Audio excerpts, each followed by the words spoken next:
Yeah, Whoa. I know this was a blunder looking back on this. It's a good feeling when you wake up crying in the morning. Jesus. All right.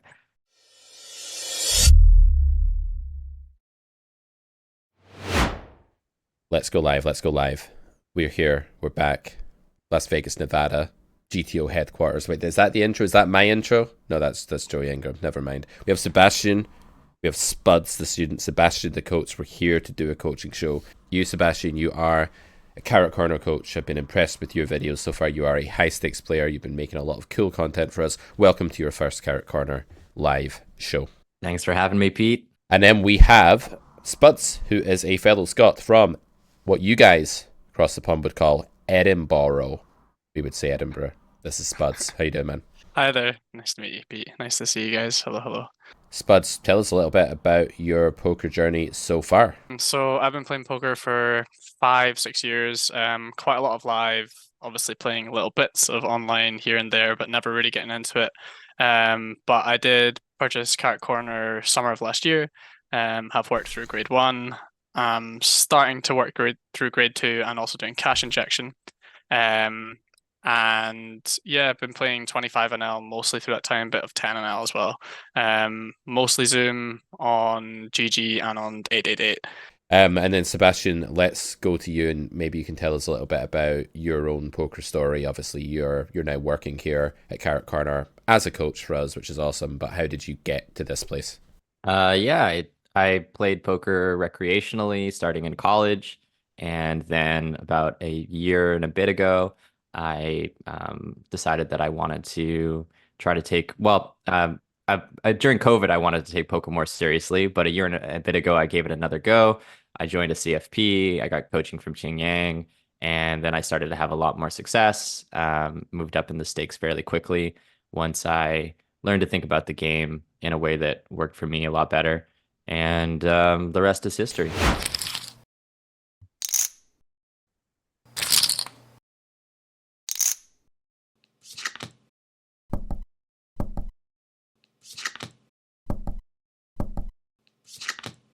I'm curious to see how you play this part. What are you thinking, Spud? I think we pretty much always have the best hand here. I don't ever see villain trapping here. They could have ace queen. Ace queen is potential, I guess. But they also might have some underpair that will call a small bet. They can quite often. I expect us to have the same hand as well. I think that's what went through my head here is that it's almost always the same hand. Occasionally ace queen and then some underpair. Okay. So I think the only hand we lose to is ace queen. I don't expect there to be enough traps here. So based on that read, do you think the best play? Um, I'm hoping I bet small here, trying to get the small underpairs to call, and then folding facing raise because I imagine it's underbluffed. Do you know from a theoretical perspective, when we have 100% equity on the river, what size we want to bet? We would probably jam, I would guess. And what is the equity we just decided this hand has? I don't think it's 100 because I think they It's can not have ace queen. 100, no. No, no. If it's not So, 100, but we probably have. Well, I would assume we probably have about 90 to 95. yeah. So when I have a hand with 90 to 95% equity, I'm almost always going to jam unless there's some reason that I'm going to bet thin here.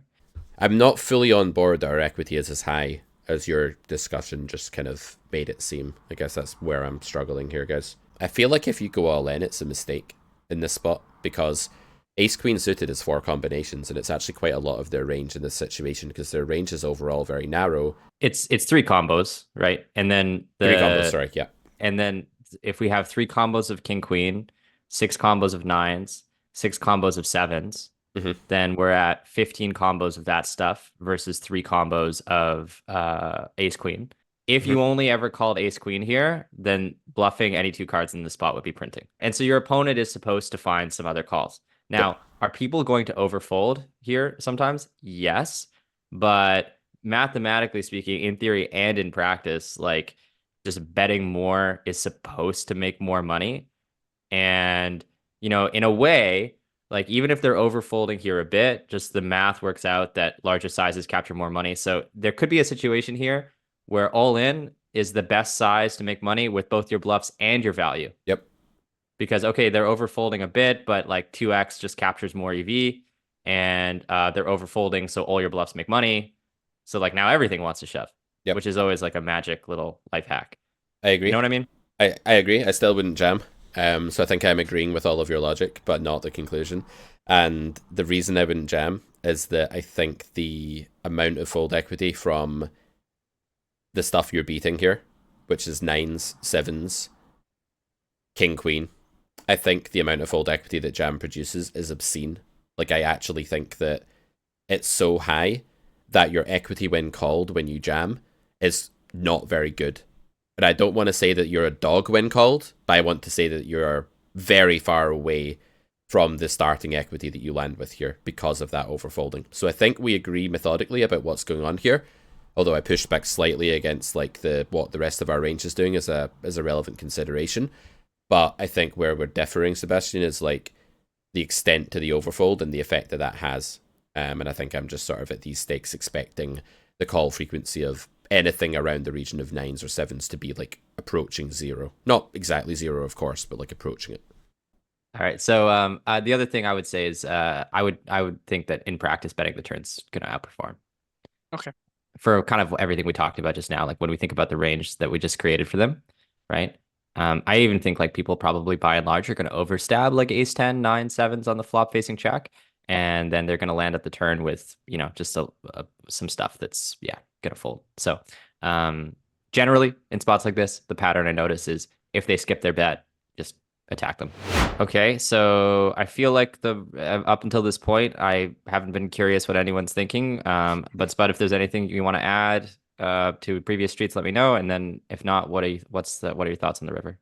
Um, I don't think there's too much to add. I mean, maybe over three betting free a bit, but I mean, and this is in range. I'm maybe overdoing it a bit.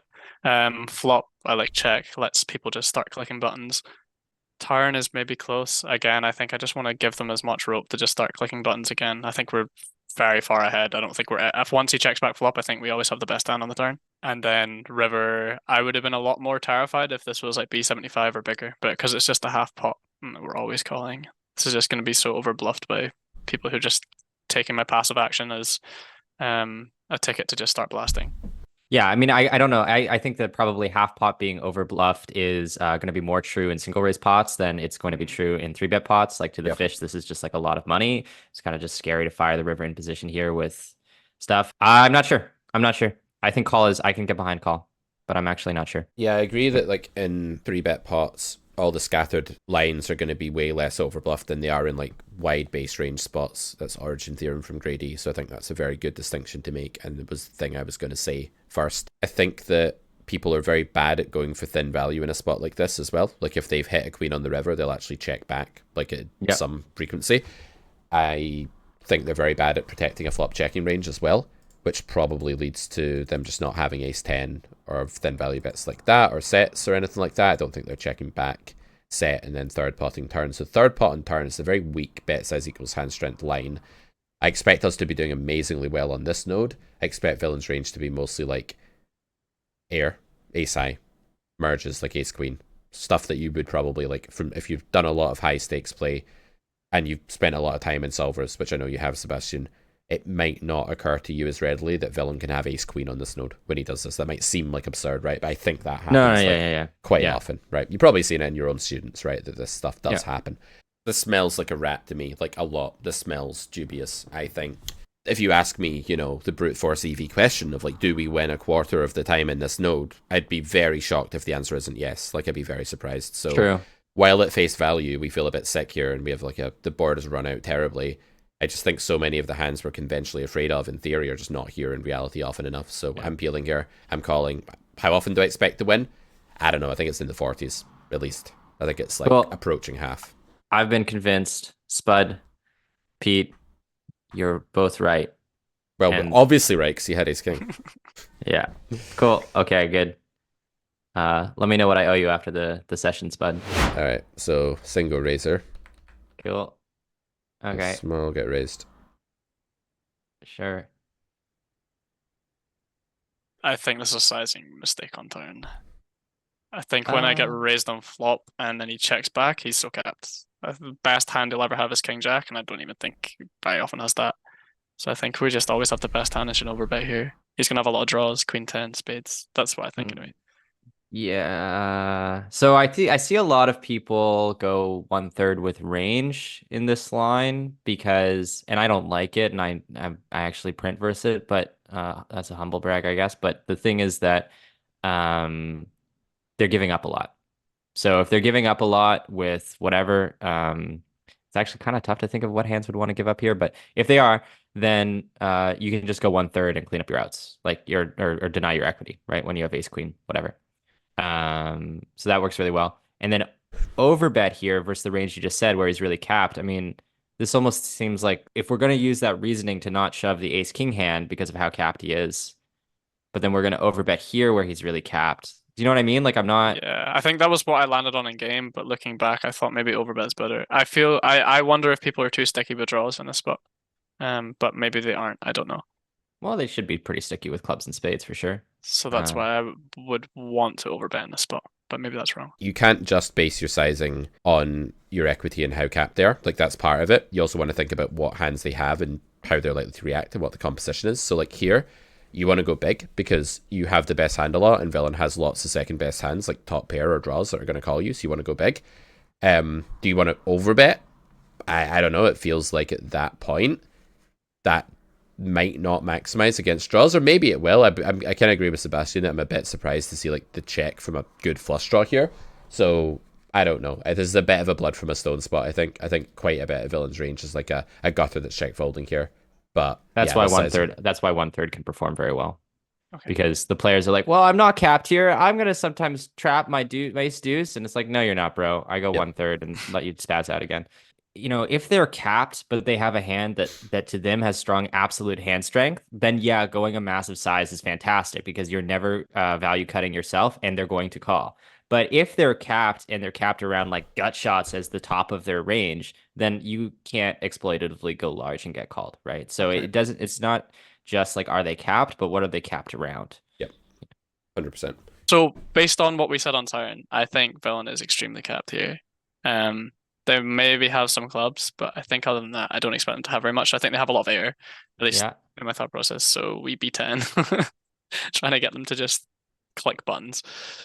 I'm not gonna, if someone's like, yeah, I'm playing versus a fish, they're capped here, I'm just trying to get money. Like, there's no right or wrong way to do that. Like, well, there is, but it's gonna be, this is harder to quantify. You know what I mean?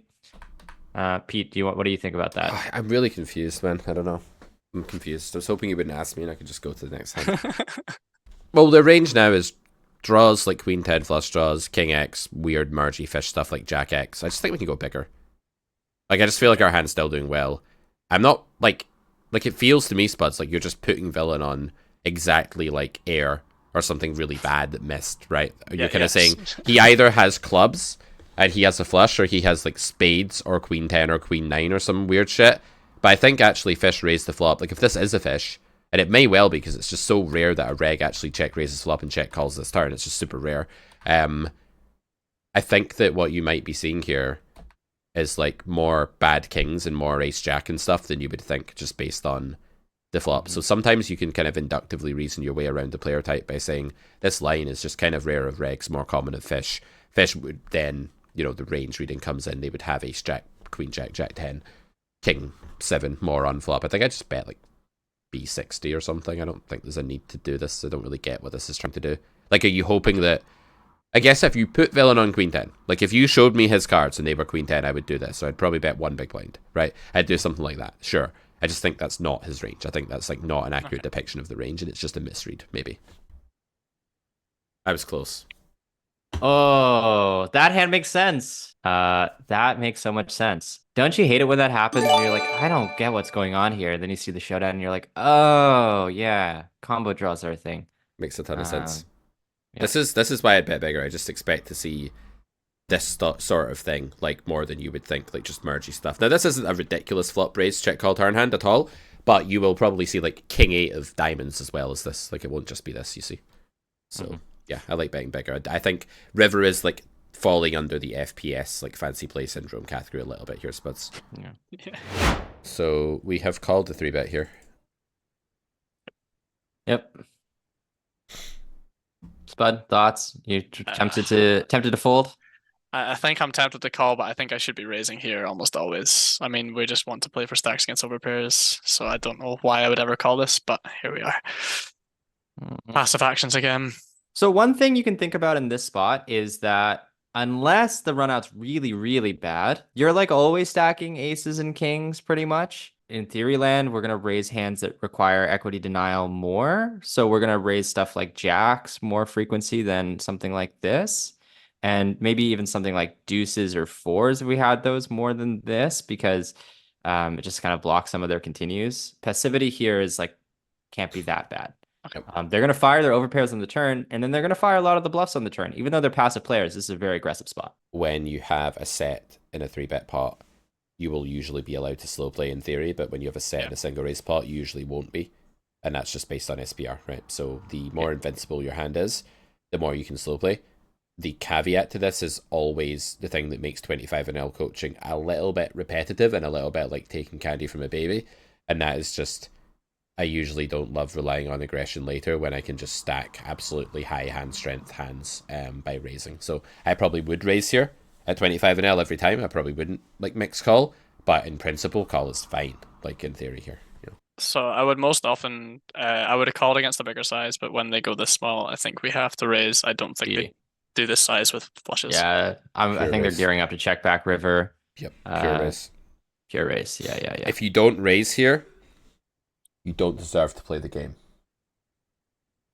Ever hate it when you've just become a sellout caricature of yourself?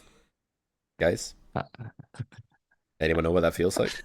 We haven't built an empire yet, so I hope one day to wake up with that feeling. It's a good feeling when you wake up crying in the morning.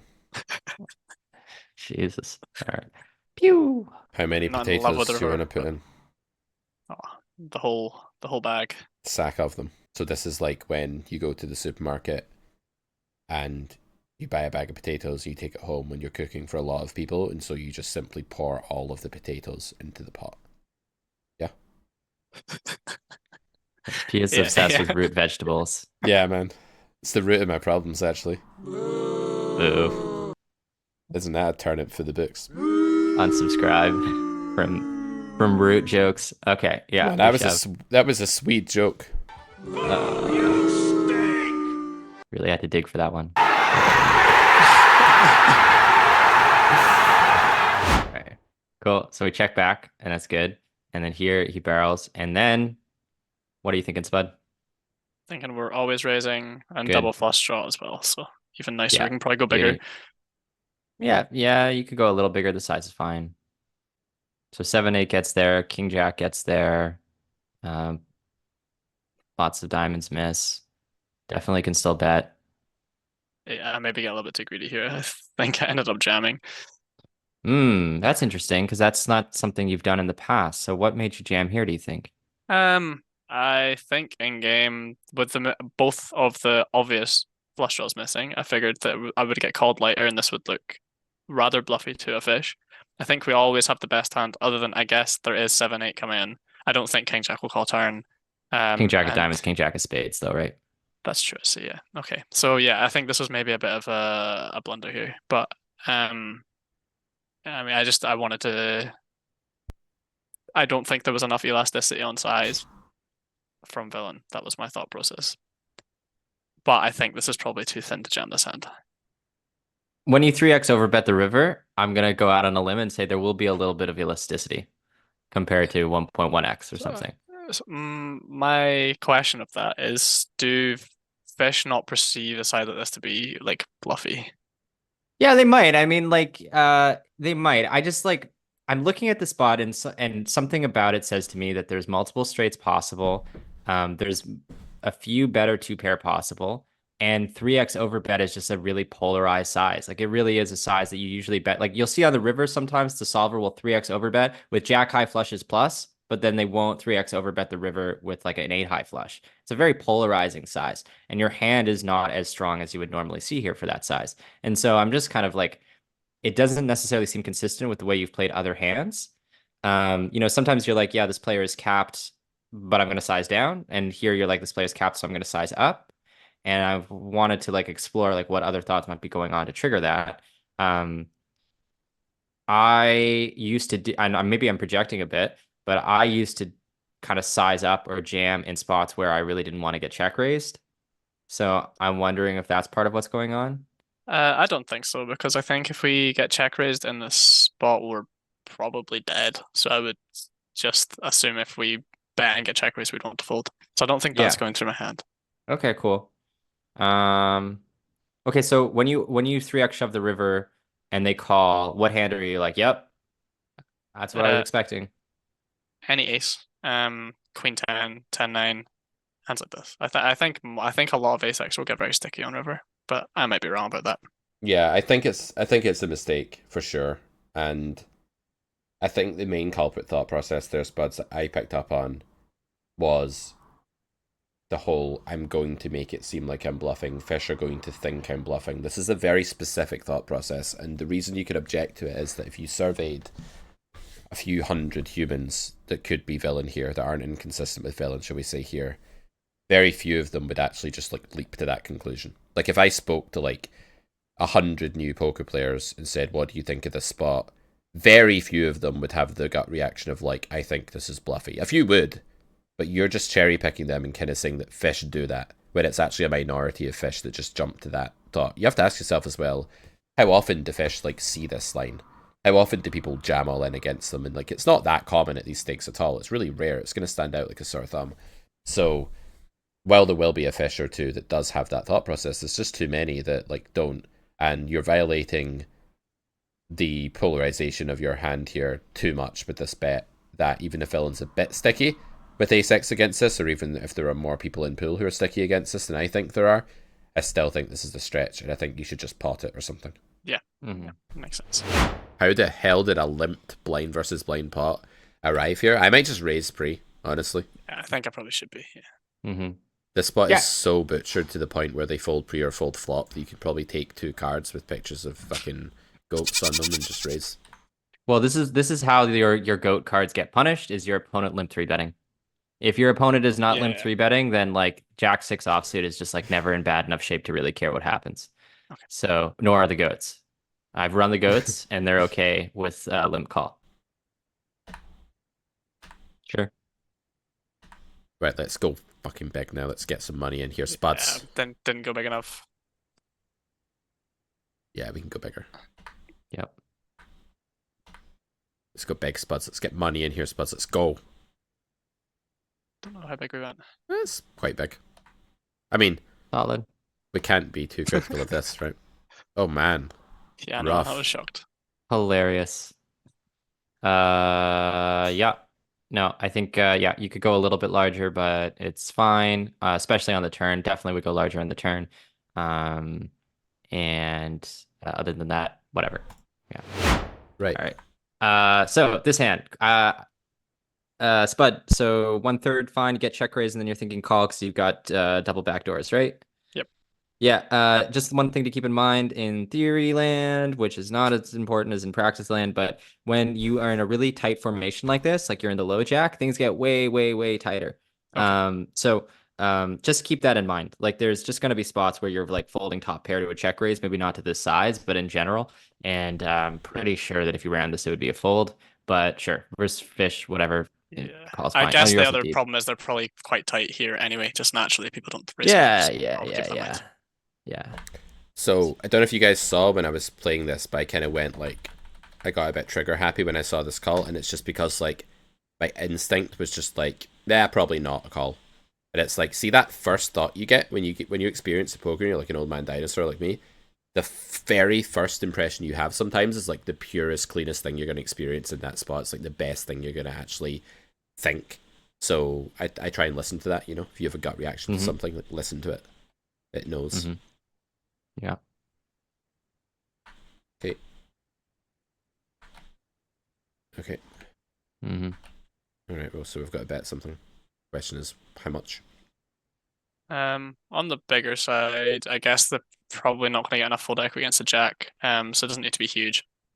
Something I would guess between B60, B75 or something. If we wanted to get more to fold, we'd have to start overbetting, and I don't think that line makes an awful lot of sense. Yep, I can get behind all that. Seems good. Nice. I think they'll have some like merges there too. Like they'll get there with sevens, and then there'll be a bit of elasticity. Just if they're a fish, they will randomly have some of these hands. But yeah, Really well picked turn card there, Spud. Yeah, I know. That's great. We can just pull them out like that. Yeah, yeah.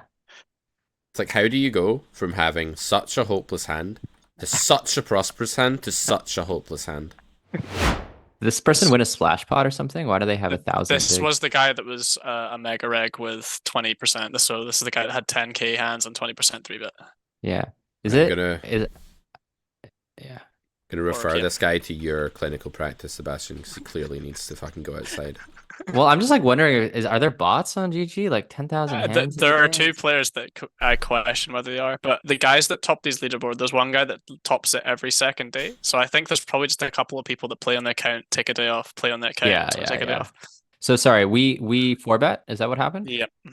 Nice. 4-bet size, and how deep are we? We're 100. No, we're deep, We're deep, so this is probably Okay. bigger. Yeah. So I don't even really love this size. If you were 100 big blinds deep, I would still go roughly 3x, maybe a little bit less than 3x. Oh, I see, because you went smaller too. Yeah, still probably go 18, something like that, 18.5. And then here, you're gonna want to go 26, 26 and a half. Really, as Something big like as that. Okay. Yeah, it's 4x. It plays more like a 3-bet pot. Okay. Cool.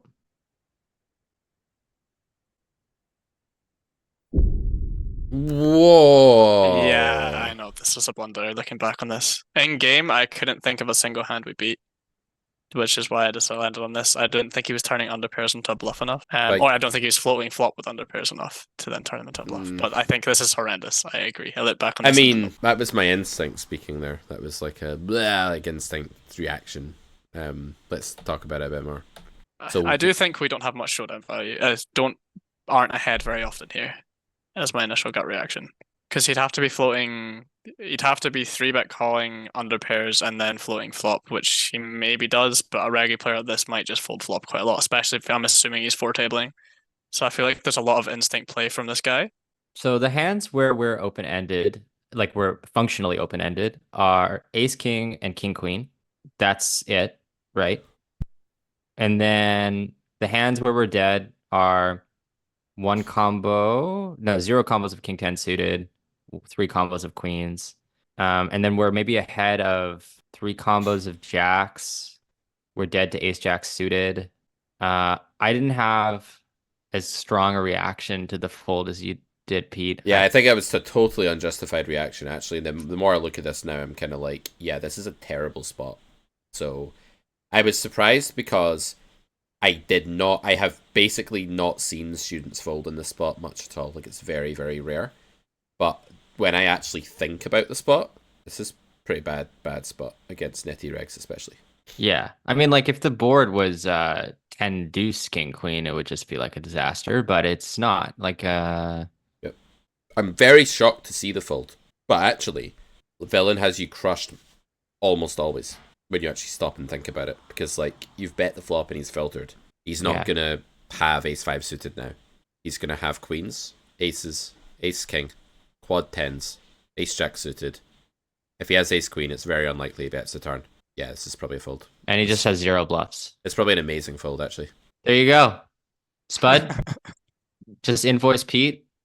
I'll send it to him if you want. And he'll pay you in turnips. So I guess the only question before we just call you the chosen one is like, do you feel confident that this is something that's happening based on sound reasoning and not something that just sort of happens in random spots psychologically? Like, do you feel confident that if the board wasn't paired, you would have an easier time calling a hand like this, for example? So I did think through this fully, so I am confident that there was sound thought process and it wasn't just like I'm scared I fold.